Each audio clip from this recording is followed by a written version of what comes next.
What is going on, guys? It's your boy Kaijus, and I am back, or better yet, we are back with GREN MAJU, baby. We've just had a ban list, and we've got more fuel. We've got Macrocosmos at 3, we've got Dimensional Fisher at 3, and even better, we've still got Dimensional Shifter at 3. So it's time to put GREN MAJU back on the table. And yes, we did build it. We took it to locals, we tested it online, and we managed to do really, really well. It's a banish format, baby. If you're not banishing, you are losing all your matchups. So GREN MAJU, best deck again. Let's get started with this deck profile. Make sure you like and subscribe, and thank you guys for all the support. Stardust, Black Rose, no hope, life low. Alright, I'm set, I got my deck. I'm about to head to my homie crib next. I got a brand new combo with some chicks. I'm about to burn them for 8,000 quick. Got it on standby so you can't draw. Main face ain't shit, go to your school phase, that mean you lost. That's how it be. Alright, then let's get started with the deck profile, guys. Starting off with the big boy, GREN MAJU. We are playing only 2 copies. He is the brick of the deck, unfortunately. I know a lot of people online are arguing, play the 3rd copy. 2 isn't enough. In my opinion, 2 is enough. There was a game where I actually drew into both of the GREN MAJUs in my opening hand, and unfortunately I did lose that match. Because I bricked pretty much, and the 2 GREN MAJU in hand weren't enough. Going second, I had nothing to banish. I think I set MAJU and then just passed. But 2 is the perfect ratio. I know we've got Macrocosmos, we've got D Fisher, but our main OTK now is in the extra deck with our XYZ. So 2 copies of the big boy. 2 copies of baby GREN MAJU, as I like to call him, 2 Eater of Millions. This card is really, really good with Super Poly going around in a lot of people's side deck, in the main deck because of tier elements and all that. Remember, Eater of Millions cannot be used as fusion material, so they can't Super Poly him off. And remember, when he swings, he banishes the opponent's monster face down. So really, really good card to get over, like, boss monsters, you could say. Our other banish monster can't be a GREN MAJU build without Gizmek Orochi. Level 8. I mean, this whole deck, I won't have to explain this deck if you've been following my deck profiles from the beginning. This deck is just self-explanatory. So, banish, fuel for MAJU, level 8. The hand trap of the format. 3-dimensional shifter. Thank you, Konami, for not limiting this and for not banning it. D shifter is honestly so cracked, this format. It did win me a lot of my matchups. It did win me a lot of games. Literally, shifter. I would just end turns with shifter. So 3-dimension shifter. I don't know if I have mentioned, this is a 42 card build. So it was 45 cards, but I kept like testing and testing and testing, and I did cut 3 cards to make it 42 just to try and open that dimensional shifter. I was going to play 40, but then we also deck out quite quickly with Pot of Desires and Gizmek Orochi. So I decided for the 42 because we want those 2 extra cards for the Gizmek Orochi. Now, it's obviously our going second OTK build, so we are playing the Big Dangers, 3 Danger Bigfoot and 3 Danger Thunderbird. You can play 2 because also 3/3 can be kind of bricky sometimes because you'll draw either 2 Thunderbird, 2 Bigfoot, and when you reveal them for the effect, they'll tend to like target each other. So, but we're playing Gizmek Orochi, we're playing Pot of Desires, and we want to increase our ratios because these also unclog our hand when we summon them because they let us draw, and obviously big booties and level 8s to go into our level 8 place. The one of this was a last minute addition, Pancatrops. Obviously just it's a free pop. You can bait out negates. I mean, Pancatrops is just Pancatrops. I am going to keep him in the deck for now as it was a last minute addition and I think it worked well. So, unfortunately, not level 8, but it is Pancatrops, as I said. Now, to try and wipe our opponent's boards, we're going to start off with Alpha, the Master of Beasts. This came up a lot. It was possibly the monster that came up the most in all my matchups. It was literally special summon him. bounce himself back to hand, bounce something back to hand, special summon him again, then go into XYZ place. I won't cut him down to 2 because I have seen a lot of people choose 2. But honestly, alpha is cracked, so 3 copies definitely. Board breakers, we're playing the 2 Lava Golem.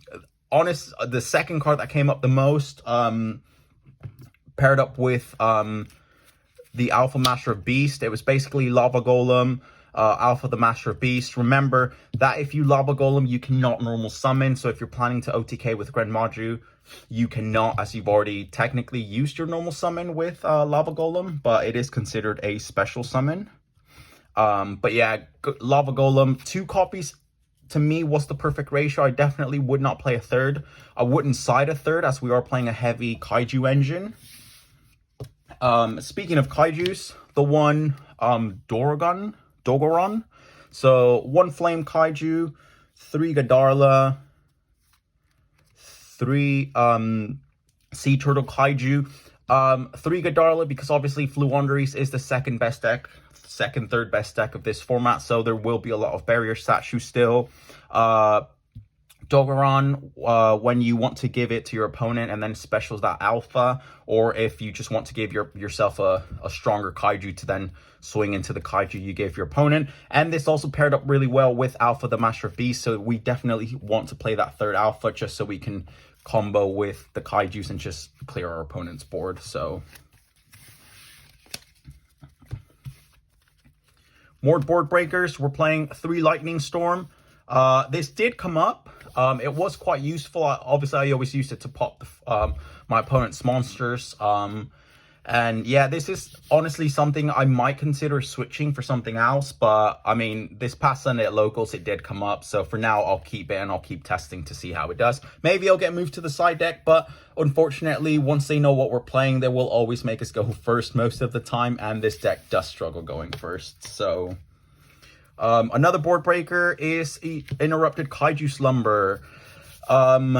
I always, if I've got Kaijus in hand already, I tend to use Interrupted Kaiju Slumber first to bait out like negates. And if they've got nothing, obviously you wipe the entire board and then you start your Kaiju plays. If you've got alpha, even better, you can potentially go for an OTK. So always drop the Slumber first before you start Kaijuing.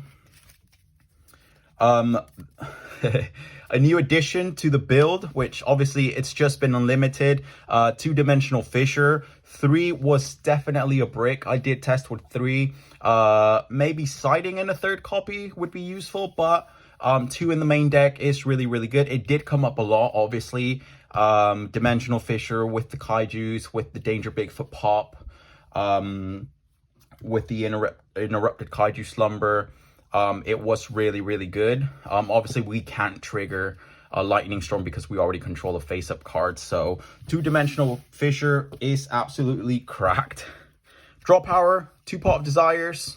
Standard, give us a third one back, Konami. 2 trade-in, we are playing a heavy level 8 engine. And the last card is the 2 Triple Tactics Talents. This card did not come up at all. If you saw my last Sky Striker deck profile, this card was absolutely cracked. Came up every single matchup. But unfortunately, this past weekend, I feel like it didn't come up quite a lot.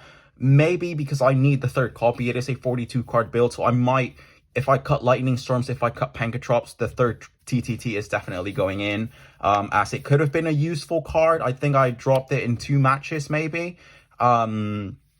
And I obviously used the draw effect. I didn't really want to take control of opponent's monsters as it was basically Kaijus or I'd already wiped their board. But yeah, this was my go-to siding out. I'll show you other things that I did side out. Moving on to the extra deck. So for the extra deck, Super Poly targets. We are playing Super Poly in the side before you start wondering why is he playing Super Poly targets. So the 1 Mutt Dragon, the 1 Garura, the 1 Dragostapelia, the 1 Starving Venom, the 1 Predaplant Tripheoveratum. I don't know if I pronounced that correctly. I did play against it was Danger Dark World. And Super Poly, I mean, I saw what he was on, and honestly, I was like, Super Poly's getting sided in game number 2. Obviously, we didn't go to game 3. Game 1, I managed to OTK him. And then game 2, Super Poly came in. I wiped his entire board as basically I just kept using Super Poly, Super Poly, Super Poly. And we did manage to bag the win. Another matchup that was really good. Well, actually, I'll finish with the extra deck. So these are our fusion targets. XYZ plays. We are playing the one Photon Lord. He is our Nibiru negate. So if you've got enough to spam the board, Photon Lord first, so you can save yourself from the big rock. The one Sky Prison, honestly, really, really good. This format, as it basically just shuts off the grave. It didn't come up in any matchup. I feel like I didn't need it. There was better options. The one Lancelot, this did come up against, I believe it was Tri Brigade. I managed to swing, and then because it can attack directly as long as it's got an XYZ material. Lancelot basically then overlay into Zeus. Another one, Orcus, Dingirsu, the Orcus of the Evening Star. To me, this is honestly the best XYZ in the game, in my opinion. I know we've got Zeus, I know we've got other ones, but he's honestly my favorite. Dingirsu was honestly my go-to XYZ every single matchup this past weekend. Like, it just summons, sends something to grave, saves your monsters from being destroyed, your cards from being destroyed. It's just absolutely cracked. Like, Dingirsu honestly was clutch this past weekend. More XYZs. Number 84, Pain Gainer, along with the 7 Sins. Why are we playing that? Because you can basically make a big ol' stacked Zeus, Dingirsu, then you can go into Pain Gainer, then you can go into 7 Sins, then you can go into the Zeus. So you'll have Dingirsu's materials, plus those 2 XYZs, plus that odd one out. So you'll be able to trigger Zeus twice. It did come up. That was my go-to play when I knew they were going to spam the board.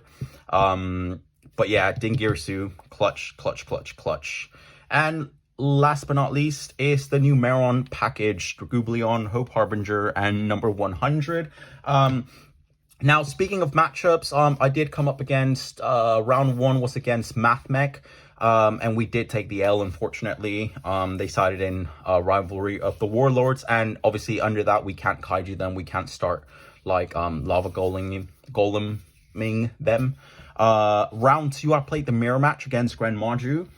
It was sort of like a similar build. They weren't playing Kaijus, but he was playing 3 copies of GREN MAJU. And it was basically, I did really have to think a lot, because I'm like, whoa, our decks are literally exactly almost the same. So in the mirror match, what I did do was immediately game 2. I did win game 1. Yes, I did win game 1. I managed to OTK him. Basically, Kaijus wipe his board, OTK with Dragoobleon, I believe it was. So it was literally OTK. Game 2, instantly, I sided out Dimensional Fissure, and I sided out I sided out Lava Golem, because I knew he was going to try and go for the GREN MAJU OTK. And I did side out Dimensional Shifter, because he was playing Shifter, he was playing Dimensional Fissure, he was playing Macrocosmos, I think. But basically, the reason I sided these out was he is going to trigger them. He's going to have Shifter, he's going to activate Fissure, so he's basically going to be banishing cards for me, which honestly helps us out a lot. So I sided these out, these 5 out mainly, sided them out, and then sided in something more useful, like Cosmic Cyclones, because he was playing Imperm, Cosmic Cyclones, Super Poly, Summon Limit, and stuff like that. So I was like, I'm going to side in useful things and then just side those out, because he is going to activate those for me and basically help us boost up our GREN MAJU. We played against Draco Slayers as well. That's a deck that's become really, really popular now. And basically what won me a game against them was Dimensional Shifter. Honestly, Shifter's cracked. The Dimensional Fissure, basically it's a banish format. If you don't banish, you're not going to win. So these were the MVPs of the deck. What did we play? Danger Dark World as well. I said Super Poly, we won. Round 4 was against Draco Slayers, as I've mentioned. And then the last round was against Tri Brigade, which unfortunately we did take it to game 3, but we lost in time, literally by like a 400 life point difference. But with that, it was basically Dimensional Fissure, the Macrocosmos, which I will show the side deck right now.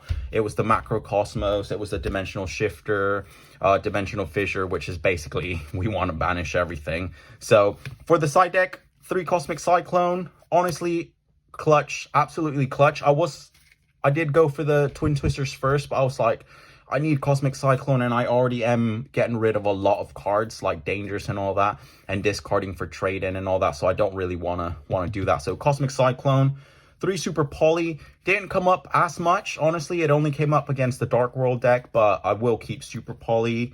Summon Limit, didn't come up, so that's something that might go. The next card, obviously, came off the ban list as well to 3. Macrocosmos, we know it used to be limited, now it's at 3. I didn't want to play 3 copies for the same reason as Dimensional Fissure. I was like, it might be a bit bricky and stuff, but honestly, Macrocosmos won me some games. So if I drop, I don't know, the Summon Limit, the 3rd Macrocosmos is definitely going to go into the side deck. And honestly, I didn't have a 3rd copy, which also motivated me to not play a 3rd copy. The next card, which I am definitely going to drop because it lost me the game against Tri-Brigade, is the 3 Solemn Judgment. Honestly, I didn't know what else to like fill in that gap. I did have Nibiru, but then I'm like, a lot of people can play around that now. So I did just opt for the like basic staple, Solemn Judgment, which was a huge mistake. Didn't come up at all day. Didn't come up during testing. But I did decide to side it in against Tri-Brigade to try and like just Solemn, I don't know, the Revolt, the Shrug, or whatever, but it lost me the matchup, so it's definitely leaving the deck. And the last minute spicy tech, 2 cards, which a lot of you are going to be like, are you crazy? Like, that basically shuts off your GREN MAJU, but it was honestly absolutely cracked. It was really, really cracked. Like, it won me matchups, and that is, whoop, camera shake, the Skill Drain. Like, it shuts off MAJU, yes. It shuts off Eater of Millions, yes. It shuts off all our XYZs technically. But what do our monsters have that is very, very good? 22k attack, 28k attack, 3k attack, 3k attack, 26, 28, 3k, 24. Big booties. They're all big beat sticks, so we don't care about our effects. Basically, Skill Drain will shut off our opponent's monsters, their effects, lingering effects, whatever. But it's basically, we've got big beaters, even if we go into our XYZs, which I did, honestly. I think it was against Draco Slayers. I went into Pain Gainer, and then I went into 7 Sins, and I had Skill Drain on board, and I basically had a 4k beat stick on board, and he couldn't get over it, so I basically won that game. But it was really, really good. Again, if I'm dropping Solemn Judgment, the 3rd Skill Drain might come in, which also I didn't have the 3rd copy, so it motivated me to not play it. But give it a go. Definitely 3 Macrocosmos, definitely 3 Skill Drain. It works really, really, really well. As I said, we've got really big beat sticks. And also, when I sided in the Skill Drain, I did side out MAJU because I'm like, well, I mean, it'll be useless once we've got Skill Drain on board. And also, there was a game, I think it was game 1 that I did win against Tri-Brigade. No, it was actually game 2. Game 2 versus Tri-Brigade, when I sided in the Skill Drain. I did leave GREN MAJU in because I was like, I'll have to draw Skill Drain or GREN MAJU first. Like, whichever I draw first, I'll activate like normal GREN if I've already got stuff banished, flip Skill Drain if I haven't had GREN MAJU. So I did risk it, but it was worth it because I did win the matchup. But yeah, I mean, I think I do have a combo video for this deck, or for past decks, which are very similar. But if you need a combo video, let me know down in the comment section. But yeah, GREN MAJU is back, baby. Get building, and let's banish everything this format. That is all for the video, guys. Make sure you like and subscribe, and thank you for all the support. Kaibalord out.